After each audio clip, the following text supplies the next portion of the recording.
Mi esposa se fue un mes con su ex, y cuando volvió, yo ya no era su marido ni su billetera. Todavía recuerdo la mañana en que todo empezó a derrumbarse.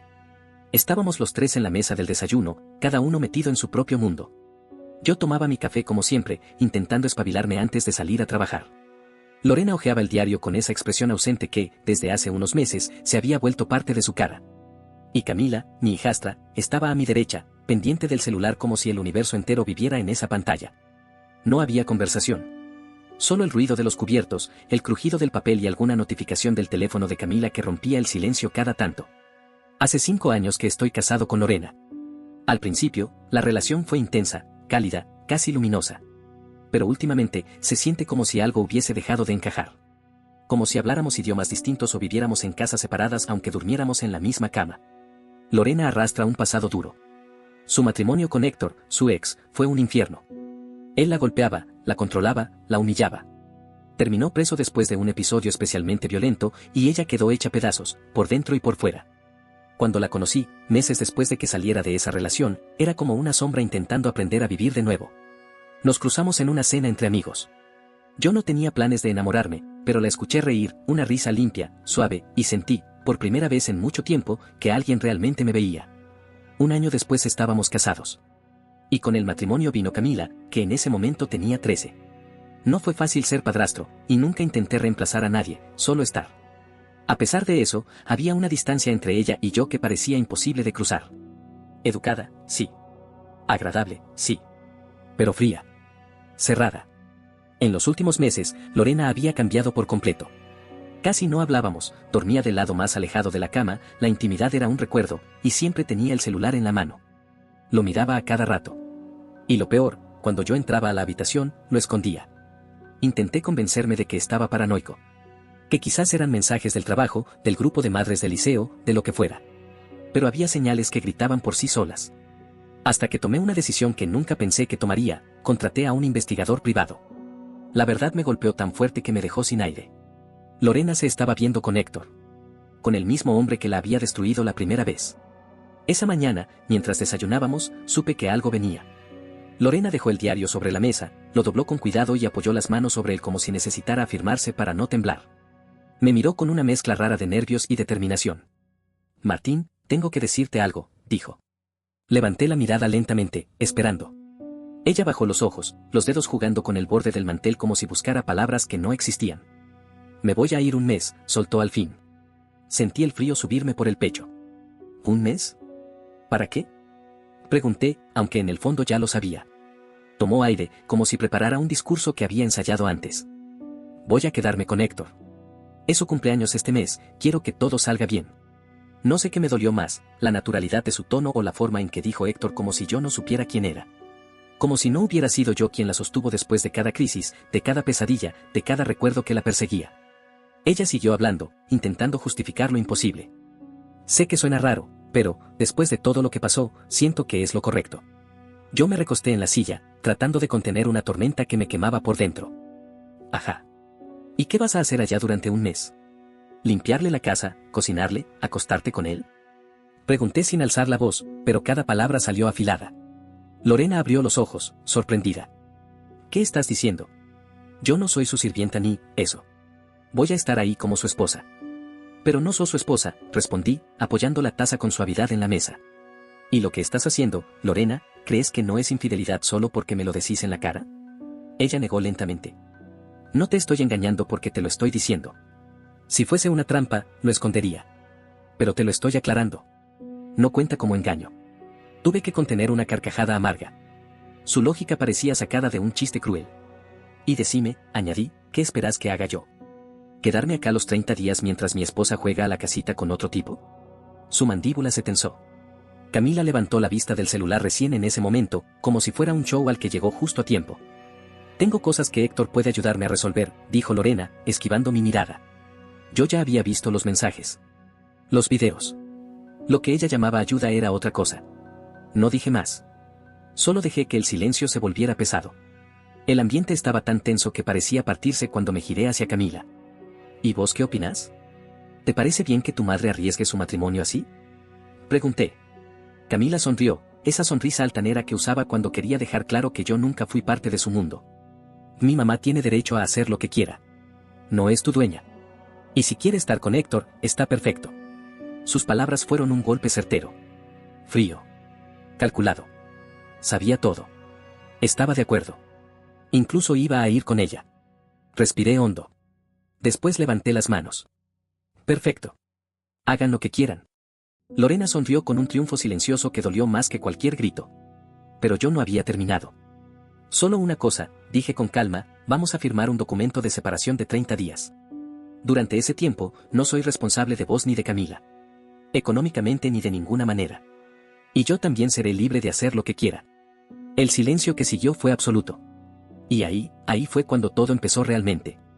Lorena entrecerró los ojos cuando escuchó lo del acuerdo. Podía ver perfectamente cómo intentaba descifrar si yo estaba hablando en serio o si era solo una reacción impulsiva. Pero yo ya había tomado mi decisión. ¿Y cómo funcionaría eso? Preguntó finalmente, con un tono frío. Me recosté en la silla, manteniendo una calma que en realidad era puro control. Muy simple. Llamo a mi abogado. Redacta los documentos. Mañana lo firmamos en el juzgado. Vos haces lo que quieras durante tus 30 días, y yo también. Camila apoyó el codo en la mesa, cruzándose de brazos, con una sonrisa que parecía disfrutar la idea más de lo que debería. Mamá, es una buena idea, comentó. No sabía que Martín podía ser tan comprensivo. Le devolví la sonrisa, una que llevaba más hierro que simpatía. Sin decir una palabra más, me levanté, agarré el teléfono y llamé a mi abogado. Le expliqué lo que necesitaba. No pidió detalles, solo me dijo, en una hora estoy ahí. Y cumplió. En la tarde, mi abogado estaba sentado en nuestra sala. Los papeles estaban sobre la mesa, claros, directos, sin letra chica. Lorena no preguntó nada, no dudó, ni siquiera los leyó por encima. Solo tomó la lapicera y firmó, como si estuviera aceptando las condiciones de un contrato que ya había decidido cumplir mucho antes de que yo lo supiera. Cuando terminó de firmar, me miró como esperando una reacción. Solo asentí. Mañana lo hacemos oficial. Esa noche, decidí salir. No le dije dónde ni con quién. Ni siquiera disimulé. Simplemente agarré las llaves del auto y salí por la puerta. Cuando volví, ella ya estaba en la cama, mirando el techo, fingiendo dormir. No dije nada. Me acosté del otro lado y cerré los ojos. El silencio entre nosotros ya no era una grieta, era un océano. A la mañana siguiente estábamos en el juzgado. Lorena tenía una actitud tranquila, casi confiada, como si estuviera convencida de que todo terminaría beneficiándola. El juez tomó los documentos, los leyó, y luego nos observó. Señora, dijo dirigiéndose a Lorena, ¿revisó este documento con un abogado? Aquí se indica que su esposo no será responsable de usted ni de su hija durante 30 días, en ningún aspecto. Y que él tendrá libertad de actuar como desee sin que eso afecte el matrimonio. ¿Está de acuerdo? Sí, señoría, respondió sin pestañear. El juez levantó las cejas. Luego firmó. Listo. Oficial. Esa noche, cuando entré a la habitación, encontré a Lorena empacando. Tenía una energía que no veía desde hacía meses. Hasta podría decir que estaba emocionada. Mientras guardaba ropa en la valija, tarareaba como quien está por irse de vacaciones. Cuando me vio en la puerta, sonrió. Gracias, Martín. No sabes lo feliz que me hace esto. Cuando vuelva, te prometo que te voy a compensar. Sonaba ridículo, casi ofensivo. Pero solo la miré con una sonrisa leve. No te preocupes. Yo también me voy a asegurar de estar muy bien. Cerré la puerta con suavidad. A la mañana siguiente, Lorena y Camila se subieron al auto que yo les había comprado. Camila ni siquiera me miró, estaba demasiado ocupada sacando una foto para subirla a sus redes. Lorena levantó la mano para despedirse, y yo se la devolví con una calma perfecta. Fue la última vez que verían ese gesto de mi parte. Cuando el auto dobló en la esquina, respiré hondo. Entré a la casa, fui directo a la cocina, saqué una botella de Jack Daniels, puse un par de cubos de hielo y me serví un trago. Mientras el whisky bajaba por la garganta, tomé el teléfono. Marqué un número. Ya está, dije. Podemos empezar. Y así inicié la siguiente fase. Lo primero fueron los autos. El coche que le había regalado a Camila cuando cumplió 18, lo fui a buscar al estacionamiento donde lo dejaban siempre. Lo vendí ese mismo día. Tenía un valor considerable. Le serviría más a otro que a alguien que lo trataba como si fuera un accesorio descartable. Luego, el auto de Lorena. Ese que ella presumía como si lo hubiera pagado con sacrificio propio. También lo vendí. Si Héctor iba a ser el hombre de su vida, que se encargara del transporte. Estaba liberando mi vida de cargas que nunca me agradecieron. Lo siguiente fue la casa. Siempre se quejaban. Demasiado grande. Demasiado espacio. Demasiado de Martín. Hace tiempo que venían diciendo que preferían algo más chico, más acogedor, como la casa de Héctor. Bien. Ahora podían tenerlo. Sin retorno. Para el final del día, ya había vaciado las cuentas conjuntas. No dejé ni un peso que no estuviera obligado por ley. Se habían ido a vivir con quien querían. Ahora tenían exactamente lo que habían elegido. 3 días después, mi teléfono sonó. Era Lorena. La escuché inhalar hondo antes de hablar. Su voz temblaba. Llamé a casa y nadie atendió. ¿Dónde estás? Me serví otro trago mientras apoyaba el teléfono en la oreja. Atendiendo mis necesidades, respondí con tranquilidad. Y colgué. No necesitaba decir nada más. Esa noche, me llamaron 20 veces. Primero Lorena. Después Camila. Luego ambas otra vez. Yo sabía perfectamente por qué. Las notificaciones del banco. La cuenta vacía. El fondo universitario, desaparecido. Los autos, sin rastro. Pero no respondí. Todavía no. Las dejé hervir en su propia decisión. 3 días más tarde, decidí atender. Apenas dije hola, Lorena empezó a gritar. Insultos, acusaciones, amenazas disfrazadas de desesperación. La dejé vaciarse. Cuando terminó, dije con calma. Creo que este no es un buen momento para hablar. Chao. Y colgué. Aquello era solo el principio. El 6º día atendí la llamada porque algo en el tono de los mensajes me hizo pensar que ya habían pasado del enojo a la desesperación. Y tenía razón. Lorena ya no gritaba. Su voz estaba baja, apretada, como si estuviera intentando no quebrarse. Martín, ¿por qué te llevaste todo el dinero? Preguntó. Me acomodé en el sillón, mirando por la ventana mientras sostenía el celular con 2 dedos. Porque vivir en un hotel 5 estrellas en Jamaica cuesta plata, Lorena. ¿Cómo querías que pagara mis necesidades? Respondí con una tranquilidad casi amable. El fondo universitario de tu hija fue una gran ayuda. Escuché cómo tragaba saliva. Su respiración se volvió irregular. Ese fondo era para Camila, dijo con la voz rota. ¿Cómo pudiste hacerle esto? Mi deseo era que me fueras fiel, dije con suavidad, casi como si explicara algo obvio. Pero como eso no se cumplió, me quedé con el siguiente deseo más razonable, unas vacaciones de ensueño. Ah, y con una chica rusa que resultó ser muy amable. Entonces explotó. Gritó, lloró, insultó, todo mezclado. Ni siquiera intenté responder. Solo dejé que soltara todo. Cuando hizo una pausa para respirar, dije. Ahora no tengo ánimo para más drama. Chao. Y colgué. Cuando casi se cumplía el mes desde que ellas se habían ido, puse en marcha la última fase de mi plan. Saqué un pasaje a Tailandia. Bangkok me esperaba. No era un simple escape. Años atrás, cuando trabajaba como analista de software, me habían ofrecido una sociedad en una empresa grande allá. En ese momento me parecía un cambio demasiado drástico. Ahora, era exactamente lo que necesitaba. En el avión tuve tiempo de pensar en todo lo que había pasado, desde la primera sospecha hasta esa separación ridícula que Lorena había firmado sin siquiera leer. Pero no sentí culpa. Solo sentí un cierre necesario. Cuando aterricé en Bangkok, lo primero que hice fue encender el teléfono y llamar a mi abogado. Ella vuelve hoy, dije. Asegúrate de que reciba mi regalo. Esa noche, Lorena y Camila regresaron a lo que ellas todavía creían que era su casa. Yo me imaginé la escena con una claridad casi cruel. Primero, el silencio raro al ver el camino de entrada vacío. Camila segaramente preguntando. ¿Dónde está mi auto? Luego, la puerta principal abierta, un hombre esperándolas con un sobre en la mano. ¿Usted es la señora Lorena? Diría él. Ella sentiría, confundida, como si no entendiera por qué un desconocido sabía su nombre. Estos documentos son para usted. Foto del momento. Entrega confirmada. El hombre se va. Y ahí quedarían ellas, con el sobre en la mano, temblando antes de abrirlo. Ese mismo instante, mi teléfono empezó a sonar. Lo ignoré. Luego otra vez. Y otra. Y otra. Hasta que me dieron ganas de escuchar el nivel de caos al otro lado. Atendí. «Sos una basura», fue lo primero que gritó Lorena. «Todo esto es por celos. Destruiste nuestro hogar por capricho. Te odio». Su voz era una mezcla perfecta entre furia y miedo. No contesté nada. La dejé seguir hasta que se cansó. Cuando se quedó en silencio, dije. ¿Abriste el otro sobre? No escuché respuesta. Solo el ruido del papel rompiéndose. Entonces, el golpe. Fotos. Videos.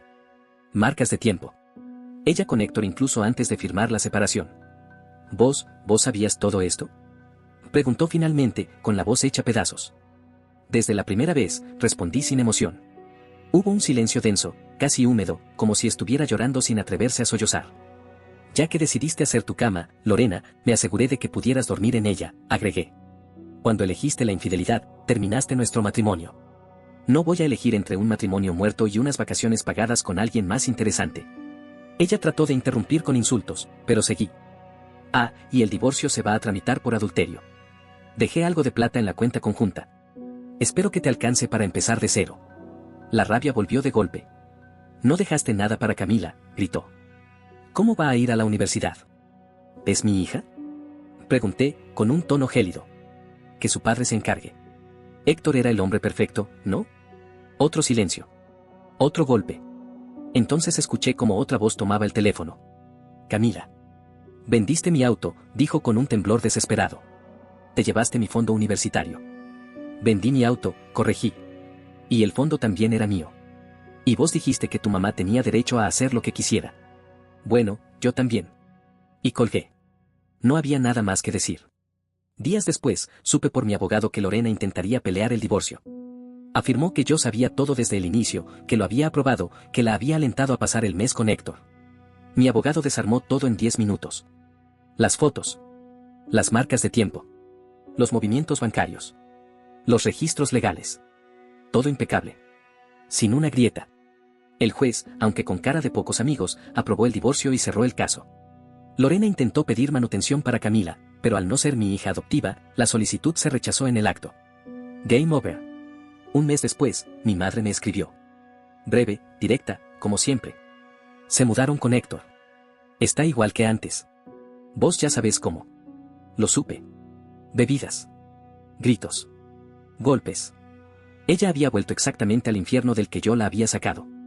Camila, la misma que defendió esa decisión, ahora tenía que ir a pie o en ómnibus al liceo. Sin auto.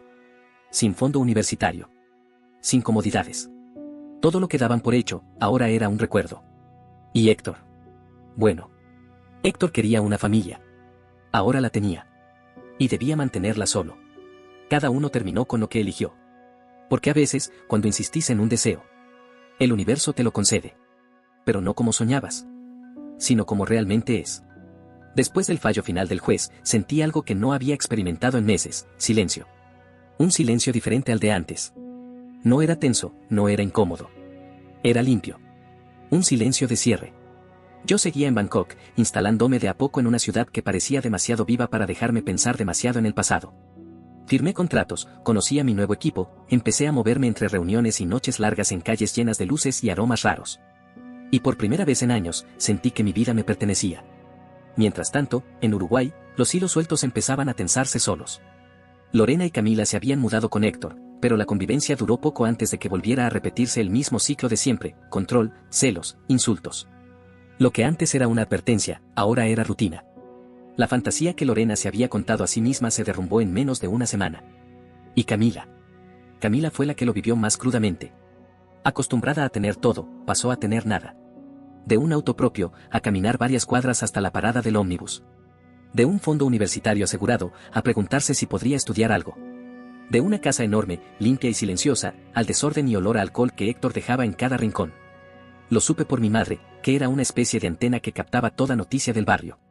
Tu ex y la hija están viviendo apretadas en la casa de ese hombre. Parece que él volvió a las andanzas. Pobres gurisas, me dijo por mensaje. No respondí. No sabía qué decir. Ni quería involucrarme. Porque habían elegido. Y yo ya había soltado. Una tarde, ya instalado en mi nuevo apartamento en Bangkok, mi teléfono sonó con un número desconocido de Uruguay. No atendí. A la hora volvió a sonar. Tampoco atendí. En la tercera, me ganó la curiosidad. Era mi abogado. Martín, tengo novedades, dijo. Me acomodé en la silla, mirando por la ventana mientras una tormenta se armaba sobre la ciudad. Decime. Lorena está intentando apelar el fallo. Quiere argumentar que vos manipulaste la situación y que vaciaste las cuentas injustamente. No me sorprendió. Era lógico que intentara agarrarse de lo poco que le quedaba. ¿Tiene alguna chance? Pregunté. No, respondió él, seguro. Entre las fotos, las marcas de tiempo, el acuerdo firmado por ella misma, no hay nada para apelar. Y el juez ya lo dejó claro. Ella lo firmó sin abogado y sin coacción. No hay nada más que puedan hacer. Asentí, aunque él no pudiera verme. Gracias. Manténme al tanto si aparece algo más. Colgamos. Y ahí entendí que esa parte de mi vida ya estaba cerrada completamente. No quedaban hilos. No quedaban vueltas. Solo consecuencias. Semanas después, mi madre me envió un último mensaje sobre ellas. Se mudaron de casa otra vez. Creo que no les está yendo bien. Pero eso ya no es problema tuyo. Vos hiciste lo que debías. Tenía razón. Yo ya no era el salvavidas de nadie. Ni el proveedor. Ni el responsable. Habían elegido un camino, y el camino había respondido sin suavidades. A veces, por las noches, pienso en Lorena. En cómo se veía la primera vez que la vi reír. En cómo hablaba bajito cuando se sentía insegura. En cómo se encogía cuando recordaba a Héctor. En cómo yo la sostuve durante años.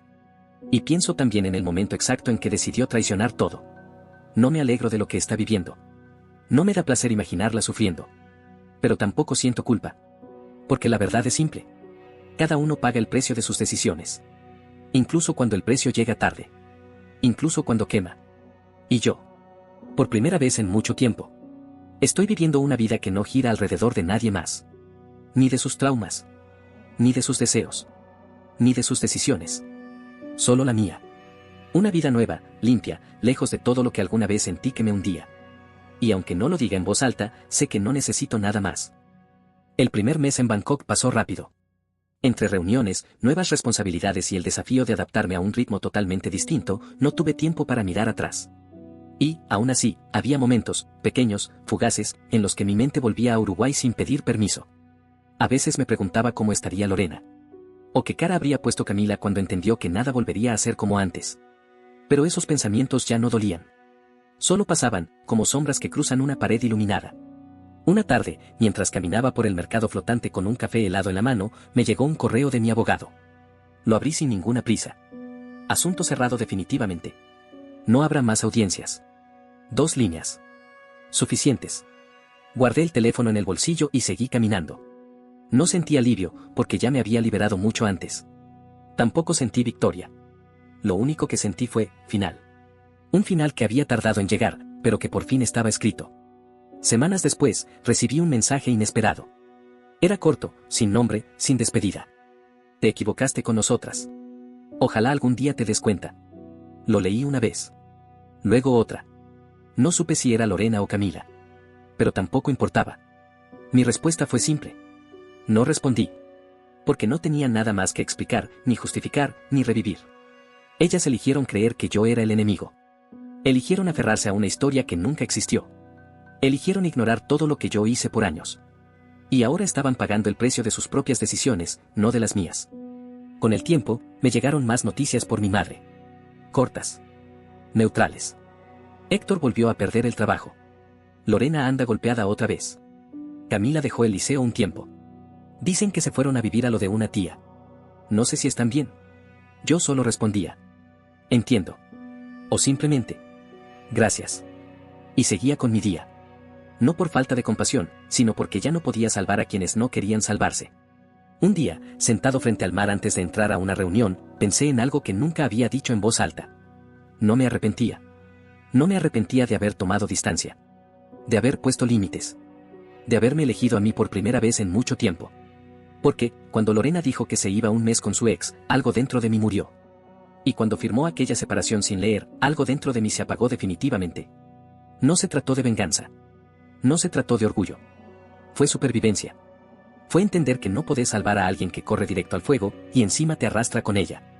A veces pienso que, si Lorena se hubiera quedado ese día, si hubiera dicho algo distinto, quizá todo habría terminado de otra forma. Pero así no fue. Ella eligió. Camila eligió. Y yo también. Ahora, en esta nueva vida, miro hacia adelante. Sin cadenas. Sin cuentas pendientes. Sin cargar con historias que no eran mías.